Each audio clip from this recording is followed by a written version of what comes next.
About 5 years ago I lost my brother, and he passed away, and he was really into the outdoors and yoga and nature, and he was really connected to it. I went through a period of obviously grieving, and it impacted me, and I just thought I need to find something to sort of help get past the situation and, you know, the feelings that I had about losing my brother. So, and I'd say for the last 3 or 4 years, hiking is like my life now. I think the Highlander format is great. I think it's somewhere between, I think in terms of challenging, it is challenging. There's no giving up there. No giving up. I think when you look at it, you think, oh, 100 kilometres over 5 days, that's all right, but actually it's hard. Like we're on day 3 now, we've just come out of it. Today's hike was short, but we had a really tough day yesterday. What do we think of steel fell?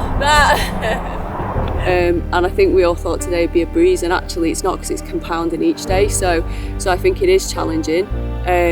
It's certainly mentally challenging as well. I think that's the hardest part, like just thinking I've got to keep going. And particularly because the weather, you know, the weather hasn't been, it's great today, but it hasn't been great the last few days. With Highlander and with hiking with other people, there's just that safety element, the safety in numbers, which allows you to push yourself a little bit more. For example, some of the walks we did yesterday, I would never have done on my own, but the fact that I was with people that, you know, I felt safer, which was another bonus, which allowed me to push myself more than I normally would. So I know I've met some of you before, but I'll just introduce myself a little bit. My name's Peter.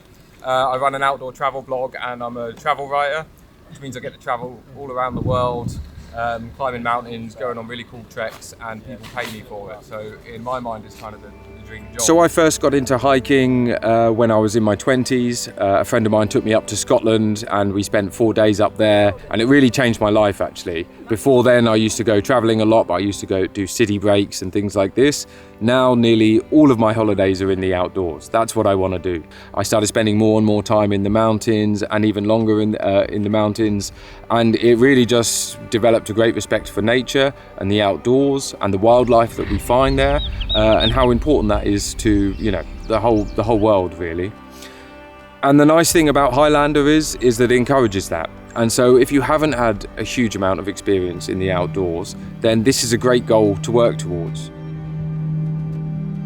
I think one of the things that people struggle with is that they potentially think that they need loads and loads of stuff with them, and the problem is if you're bringing loads of stuff with you, you're carrying it all, so that might make your life a little bit more challenging on the trails if your bag's super heavy. So it's definitely worth kind of being really kind of thoughtful with your packing and questioning, do I really need this extra thing or not? Because whenever you're on the 5th day carrying it, you might be really wishing that you'd left it behind. And the other one I would definitely recommend is having a pair of hiking poles. Like, that makes a huge difference, especially, you know, when we're here in the Lake District, some of the terrain, it's not perfect, like graded paths. Like, you know, you might have a complete mixture of terrain, so you might have places where it might be a bit boggier, or you might have a few more rocks around and stuff, and just having like hiking poles, especially when you've got the bigger pack on, like, it just gives you those extra points of contact.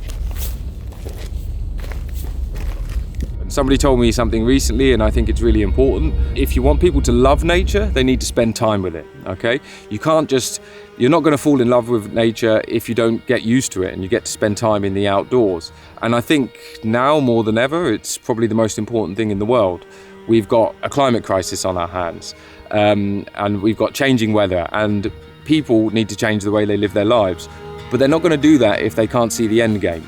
If they don't realise how important all the things that we might lose, how important they are, and how different the world will be without them.